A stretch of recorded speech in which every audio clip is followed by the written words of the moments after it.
নমস্কাৰ চাবিদসকল, আপোনালোকৰ দৰমহা বৃদ্ধি সম্বন্ধীয় এক শেহতীয়া খবৰ লৈ আহিছোঁ, যাৰ ফলত আপোনাৰ এই জুলাই মাহত আপোনালোকৰ তিনি ধৰণে দৰমহা বৃদ্ধি পাব। হয় চাবিদসকল, আপোনালোকে ঠিকেই শুনিছে যে চলিত জুলাই মাহত আপোনালোকে যি ইনক্ৰিমেণ্ট লাভ কৰিব, সেই ইনক্ৰিমেণ্ট লাভৰ ফলত আপোনালোকৰ তিনি ধৰণে যি দৰমহা বৃদ্ধি পাব, সেয়া আমি আপোনালোকক এই ভিডিঅ'ৰ জৰিয়তে দেখুৱাবলৈ ওলাইছোঁ। সেয়েহে আপোনালোকে ভিডিঅ'টো সম্পূৰ্ণ চাব। কিন্তু এইখিনিতে এটা অনুৰোধ, বহুতো মানুহে আমাৰ ভিডিঅ' চায়, কিন্তু অধিকাংশ মানুহে আমাৰ চেনেলটো এতিয়া ছাবস্ক্ৰাইব কৰা নাই। সেয়েহে আমি আশা ৰাখিছোঁ আপোনালোকে চৰকাৰী কৰ্মচাৰী আৰু পেঞ্চনাৰসকলৰ প্ৰতিটো শেহতীয়া খবৰ তথ্য সহকাৰে সকলোতে আগত পাবলৈ, কৰ্মচাৰী আৰু পেঞ্চনাৰৰ প্ৰতিটো শেহতীয়া জাননী, শেহতীয়া নটিছ সকলোতে আগত পাবলৈ আমাৰ চেনেলটো নিশ্চয় লাইক এটা দি ছাবস্ক্ৰাইব কৰিব। আনহাতে কাষত থকা নটিফিকেশ্যন বেলটো টাচ কৰি অল কৰিবলৈ নাপাহৰিব চাবিদসকল। সেয়েহে আপোনালোকৰ সময়ৰ প্ৰতি লক্ষ্য ৰাখি আমি ভিডিঅ'টো আৰম্ভ কৰিবলৈ ওলাইছোঁ। চাবিদসকল, আপোনালোকে এই জুলাই মাহত আপোনালোকে চৰকাৰী কৰ্মচাৰীসকলে তেওঁলোকে একোটা ইনক্ৰিমেণ্ট লাভ কৰে।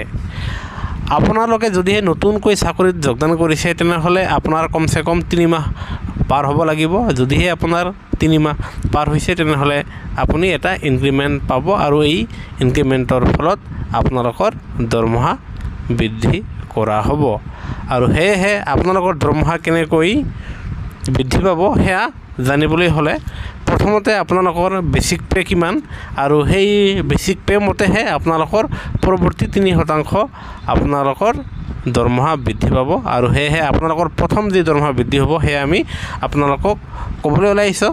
চাবিদসকল, আপোনালোকে অসম চৰকাৰৰ অধীনত আপোনালোকে যিকোনো বিভাগত কৰ্মৰত চৰকাৰী কৰ্মচাৰী নহওক কিয়, আপোনালোকে 3য় বিভাগৰ কৰ্মচাৰী নাইবা 4ৰ্থ বিভাগৰ কৰ্মচাৰী আপোনালোকে যিয়ে নহওক কিয়, আপোনালোকৰ বেচিক পে হয়। আৰু এই বেচিক পে গণনা কৰা নিয়মটো হ'ল আপোনাৰ পে স্কেল আৰু লগতে আপোনাৰ গ্ৰেড পে, এই দুটা লগাই আপোনালোকৰ বেচিক পে আপোনাৰ গণনা কৰা হয়। সেয়েহে আপুনি এজন চৰকাৰী কৰ্মচাৰী হিচাপে আমি আপোনালোকৰ পে স্কেল ধৰিছোঁ আপোনাৰ 14,000 টকা, কিন্তু আপোনাৰ 4ৰ্থ বৰ্গৰ কৰ্মচাৰীৰ ক্ষেত্ৰত 12,000 টকা।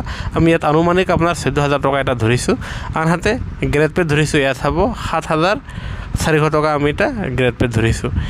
তেনে স্থলত আপোনাৰ এয়া পে স্কেল আৰু গ্ৰেড পে এই দুটা লগাই, তাৰমানে 14,000 যোগ 7,400, এই দুটা লগাই কিমান হ'ল 21,400। তাৰমানে 21,400 টকাটো হ'ল আপোনাৰ বেচিক পে।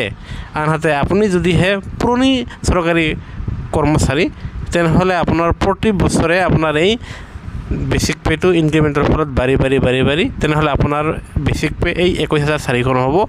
আপুনি পুৰণা কৰ্মচাৰী হ'লে আপোনাৰ বেচিক পে কাৰোবাৰ 25,000, কোনোবাৰ 35,000, কোনোবাৰ 41,000, কাৰোবাৰ 45,000 নাইবা 45,000তকৈ বেছি আপোনাৰ কৰ্মচাৰীসকলৰ বেচিক পে হোৱা দেখা যায়।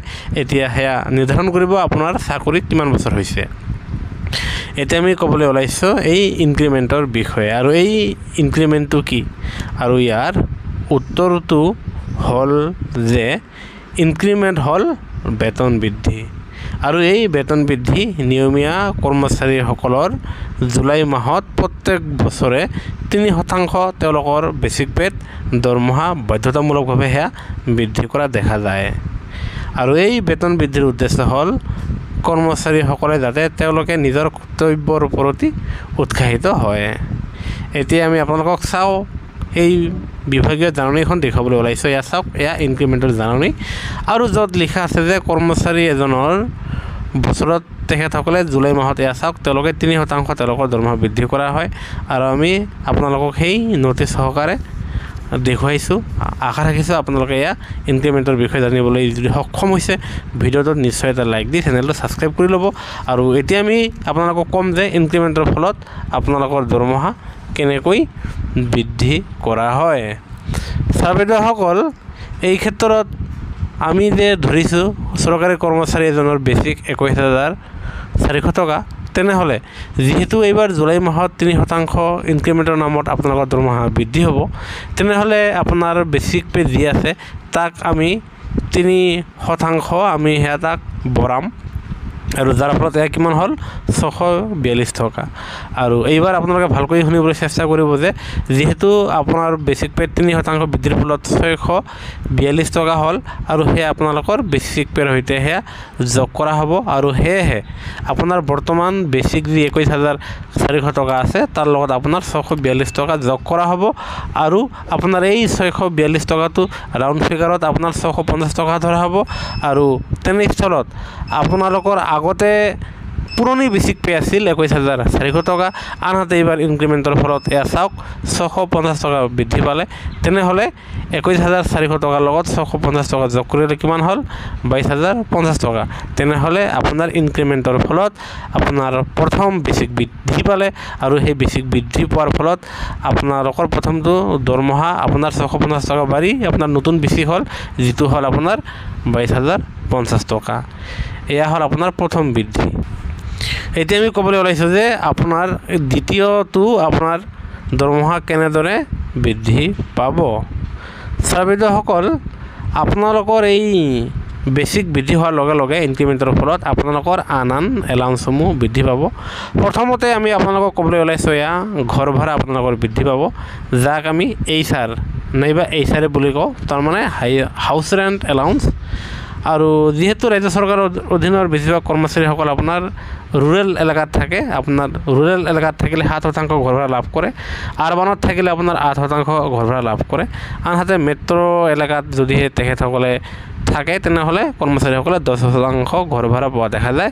কিন্তু আপোনাৰ যিহেতু মেক্সিমাম কৰ্মচাৰীসকল ৰুৰেল, সেয়েহে সেই কৰ্মচাৰীসকলৰ 7% আপোনাৰ ঘৰ ভাড়া আপোনাৰ তেখেতসকলে পায়। আৰু উদাহৰণস্বৰূপে আমি দেখুৱাইছোঁ, আপোনাৰ যেতিয়া পুৰণি বেচিক পে আছিল 21,400 টকা, তেনেহ'লে তাত 7% আপোনাৰ এই ঘৰ ভাড়া যি হ'ব বেচিকৰ 7%, তেনেহ'লে এয়া হ'ব 1,498 টকা। আনহাতে যিহেতু এইবাৰ ইনক্ৰিমেণ্টৰ ফলত আপোনাৰ নতুন বেচিক হ'ল 22,050 টকা, আৰু এই বেচিক পে 22,050 টকাৰ পৰা আমি 7% যেতিয়া কৰিম তেনেহ'লে এতিয়া আপুনি নতুনকৈ ঘৰ ভাড়া লাভ কৰিব 1,543 টকা। তেনেহ'লে আপোনাৰ নতুন বৰ্তমানে ঘৰ ভাড়া লাভ কৰিব 1,543 টকা, আনহাতে আপুনি আগতে লাভ কৰিছিল 1,498 টকা।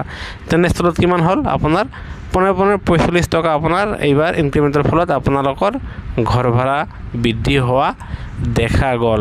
তাৰমানে আপুনি এজন চৰকাৰী কৰ্মচাৰী হিচাপে আপোনাৰ 45 টকা ঘৰ ভাড়া বৃদ্ধি হ'ল আৰু ইনক্ৰিমেণ্টততো আপোনাৰ 650 টকা বৃদ্ধি হৈছে। আনহাতে আপুনি যদি পুৰণি কৰ্মচাৰী হয় তেনেহ'লে আপোনাৰ এই 45 টকা নহয়, কাৰোবাৰ 100 টকা, 150, 200, 300, 500, 1000 টকা আপোনাৰ পুৰণি কৰ্মচাৰীসকলৰ তেখেতসকলৰ ঘৰ ভাড়া বৃদ্ধি পাব।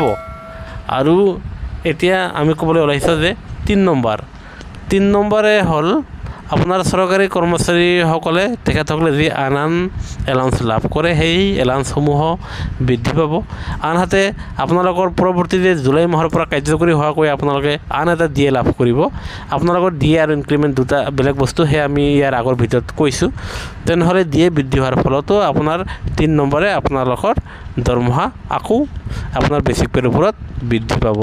তাৰমানে চৰকাৰী কৰ্মচাৰীসকলৰ ইনক্ৰিমেণ্টৰ ফলত তেখেতসকলৰ আপোনাৰ বেচিকত পৰিৱৰ্তন হ'ব, মানে বেচিক বৃদ্ধি পাব, ঘৰ ভাড়াত বৃদ্ধি পাব, তেখেতসকলে ডিএ যেতিয়া পাব ডিএ বৃদ্ধি পাব, আনহাতে আদাৰ এলাউন্সসমূহত তেখেতসকলৰ বৃদ্ধি পাব। তাৰমানে ইনক্ৰিমেণ্টৰ ফলত চৰকাৰী কৰ্মচাৰী এজন 3-4 ধৰণে উপকৃত হ'ব। সেয়ে গুৰুত্বপূৰ্ণ ভিডিঅ'টো যদিহে বুজি পাইছে নিশ্চয় এটা লাইক দিব। আনহাতে কৰ্মচাৰী আৰু পেঞ্চনৰ প্ৰতিটো শেহতীয়া খবৰৰ বাবে আমাৰ চেনেলটো ছাবস্ক্ৰাইব কৰিবলৈ নাপাহৰিব। ভিডিঅ'টো চোৱাৰ বাবে ধন্যবাদ। জয় অসম।